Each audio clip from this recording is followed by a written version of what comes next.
Hey there, lady. My name is Molly Conley, and I'm devoted to helping women reinvent their love lives, whether that's after divorce, dating on and off the apps, or in their committed relationship. Why? Because I've been there. I'm a former college athlete who filed for divorce 3 years into marriage, swam in the online dating pool into my late 30s, and now I am married to the man of my spreadsheet dreams who I met 4 months before the world shut down. As a dating and relationship coach, I help my clients shift the focus from being obsessed with finding Mr. Right to shifting to herself as Miss Right Now. We build a foundation filled with clarity, connection, and confidence, knowing she is worth waiting for. Each week on the podcast, I'll bring you love life insights and savvy guests, where you will receive the courage to release programmed limiting beliefs. Discover patterns and behaviors restricting you from finding and attracting quality men, and ways to choose yourself first so you can build a foundation for a healthy relationship with yourself and a partner.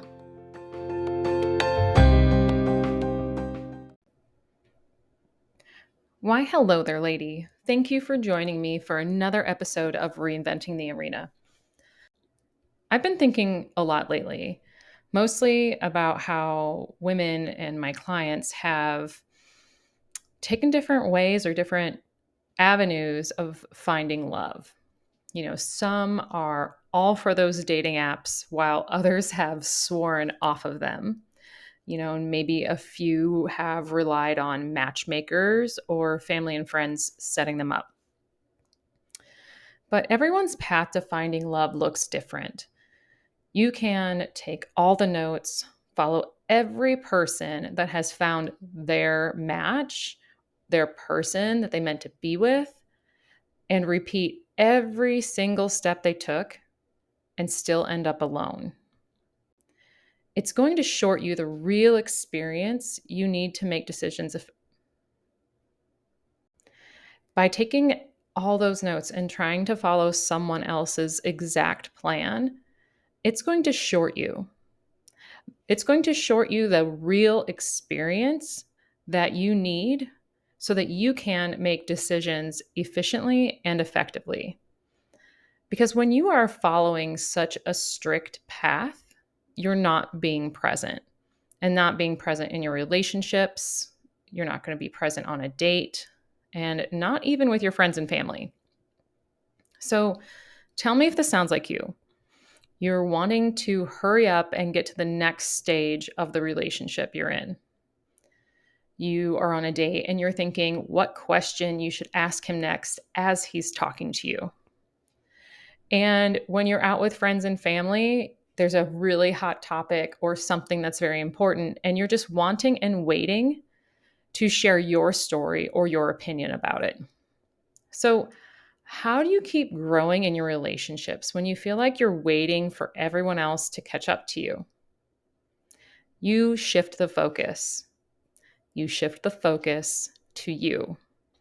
You've heard me say this before. It takes two to tango. If you want a lifetime of love, a relationship of your dreams, you have to focus on your piece of the relationship. Everything from how you're showing up to what's triggering the emotion you feel, it's both the internal and external you. So when you focus so much on wanting that relationship, you forget or you push aside the piece that is so vital to the relationship's long-term success. And that's you. When I think back to my own journey, my own experience with dating, marriage, divorce, and then that really fun time of online dating in my 30s, I actually have chills. I shudder because I avoided the obvious for years. I would try and grin and bear it, pretending everything was fine in public, but in reality, the relationships that I had were mostly shit shows. Of course, my girlfriends knew because I couldn't and wouldn't stop complaining about what was going on. So I focused on either trying to quote unquote fix the man I was with, or I played games to get him to do basic things, like communicate on a regular basis. And none of those tactics ever worked. So when it came down to it, when it came down to working on myself, I thought I needed to focus more on what I thought at the time a man would want in a woman and, in a long term relationship. So I would work out more, trying to get myself into a jean size that was not realistic. I would try to eat healthier or even, sadly, just eat less so I wouldn't appear like my old famished athlete self. I would increase my skills at work or diversify my knowledge so that I could increase my pay grade, thinking that a man would want a woman with a good career. I started to really learn how to cook at the beginning of my first marriage so that I could, quote unquote, be a good wife for him and then for the rest of the relationships that came after my divorce. I would always try to be there for a person when I was either interested in them or when we were dating. So that would even include like arriving to work late because I had to drop him off at his job, and that would also mean I was completely missing my own workout for months at a time. Basically, I thought I had to be a skinnier, sexier, smarter, skilled caretaker and a chef of a housewife to find or finally have a man stay around long enough to put a ring on my finger. And I can remember when all of this was not possible anymore. My last long term relationship before meeting my husband ended in 2016. While he was nice and a good person, it was too much for me to try and clean up so that we could have the relationship that I wanted. It really knocked me down, actually, emotionally, mentally, and physically. I gained 26 pounds in 2 years. I had terrible anxiety and debated if I had something wrong with me because as I tried over and over again with trying to find a solution for a relationship, I was just basically beating my head against the wall. So finally, I had to open my eyes and come to the realization that I once again had to choose myself. I had to find a different way to focus on myself. And in order to do that, I had to end that long term relationship. But if you've listened to some other podcasts, being alone scared me so much. I honestly had never really dated in my life. So through high school, I would either have a boyfriend constantly, or when I would break up with someone in college, I would immediately be able to find a boyfriend in like a month or two. And I was barely single before I met my first husband. It was just one of those things where being alone scared me. I knew, though, deep down, if I really wanted to have a relationship with a man, like in a long term, healthy relationship, I would have to see what I was contributing, like what I needed to work on. I had to face myself, the things I didn't want to, the limiting beliefs, the mindset blocks, the conditioning that had been put upon me, as well as probably all the conditioning that had been put on women in general, and peeling back the layers, or even peeling back, or I would say knocking down the walls of my heart. But back then, I had no idea those were exactly the things that I had to face. Yet, I knew there were these emotions and memories that I would have to relive over again in order to process them. So I decided to give therapy a try. Well, I didn't give it a try. I did therapy for 13 months. But therapy didn't help clear out what was bothering me, though. And it wasn't until I started working with a career coach that I started to see what I was hiding from all along. And that was having to peel back those layers. And I know each of us can go through this in multiple areas of our lives.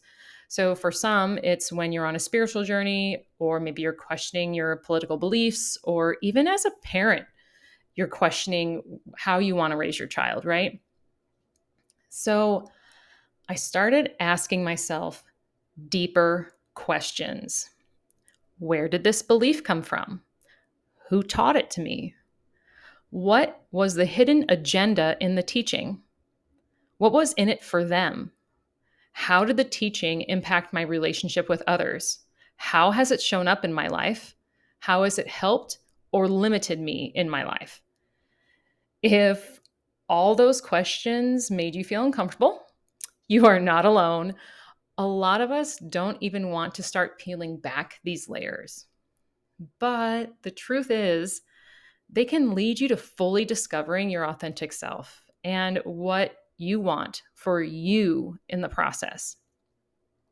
When you don't take into account that a relationship is you plus me equals us, you skip over your own uniqueness, who you really are, how you show up with others, and more.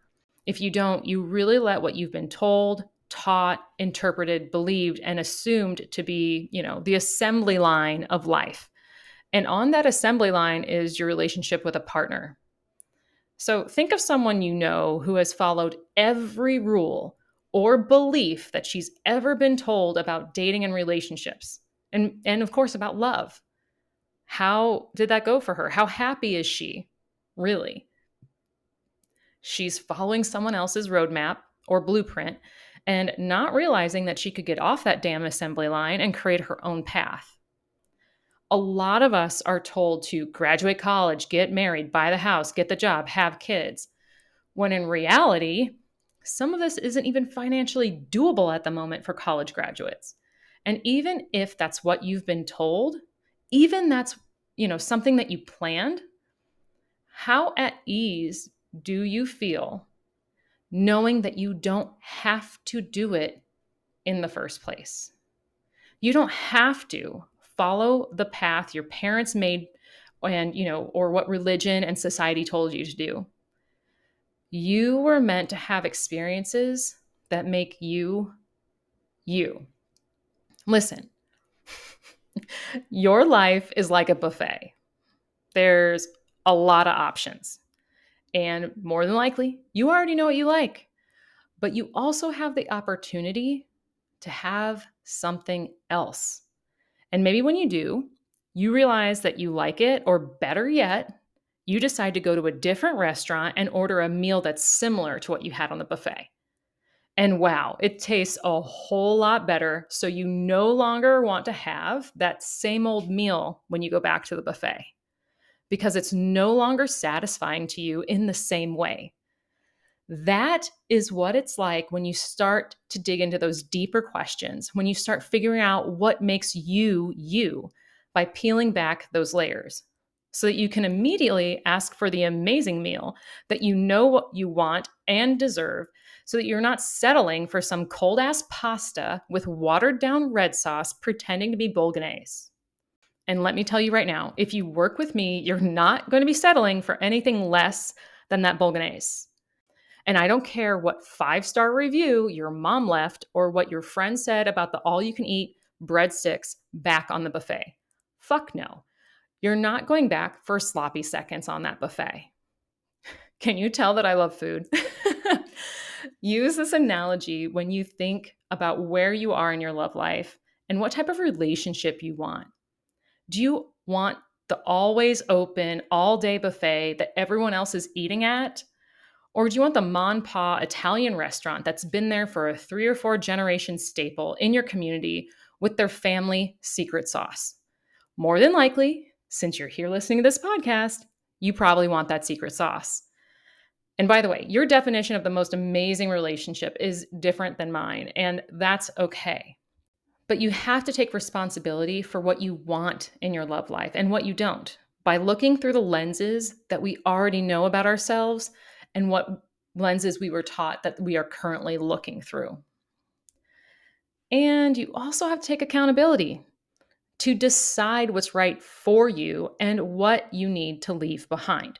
So let me share a quick example with you. A client of mine had gone on this weekend girls trip with, I think it was 9 other women. She and another one were the only single ladies on the trip. But both of them thought The other women had these fantastic, loving relationships due to all the cute and perfect pictures and videos that they shared. One by one, the women were talking about their husbands, fiancés, or, the longtime boyfriends, saying how wonderful they were. But it started to, get a little competitive because they started one-upping each other. And during that moment, my client got to see all the different aspects of these women's relationships and realized what she might have envied about those relationships actually turned out to be completely different. Yes, she thought some aspects were wonderful and what she was looking for, but she also realized that she didn't want her, someday husband to be waiting by the door for her when she came home from a night out. She didn't want her someday husband to take her to church on Saturday nights. Sometimes when this happens, we begin to question ourselves in another way. And it's almost like we're not trusting ourselves with what we want in a relationship and a partner. And when you're in this feeling of distrust with yourself, that is when you're going to want to return to the people you had previously surrounded yourself with because you're going to think that they have the answer. It happens. And when it does, it's a sign of growth. Remember that. Your love life journey can include returning to yourself with the guidance of others, but you need to check and see what lens they're looking through. You already know what's not working. You more than likely already know what you don't want. So what do you want? What is working? You. The answer to both of these questions is you. When you can return to yourself, focus on yourself as like the top priority in your love life, you're going to start to shift in a way that lights you up, not one that dims you. Shifting and returning your focus to yourself is exactly what I'm going to be expanding upon in the first week of Building Love Inside and Out. Week 1 is understanding yourself in love so you can recognize what's really going on and come back to yourself first in your love life. It's going to feed into all the other week's themes and topics. So if you felt a bit on edge when I mentioned those deeper questions, this group coaching program is right for you. In 8 weeks, I'm going to teach you my foundational framework that helped me get to where I am today, married to my spreadsheet of a dream husband. There's a weekly foundational lesson and a group coaching call. We will have a private community for all of us where you get to meet other women who are on the same or similar journey so that you know that you don't have to go through this alone. Plus, each week, you're going to receive a form to help you with accountability, where I will provide insight, feedback, and ask you questions. Basically, one-on-one support each week. Then you're also going to receive 2 one-on-one coaching calls for you and I to dig in further into your love life. Applications are going to open on Monday, August 7th. So learn more about building love inside and out by heading to my website, reinventingthearena.com/love inside and out. I'm also going to put the link in the show notes. Now, I want to hear from you. Send me a DM on Instagram at Reinventing the Arena to let me know what you thought about this episode. Have a good rest of your day, lady, and I will talk to you next time.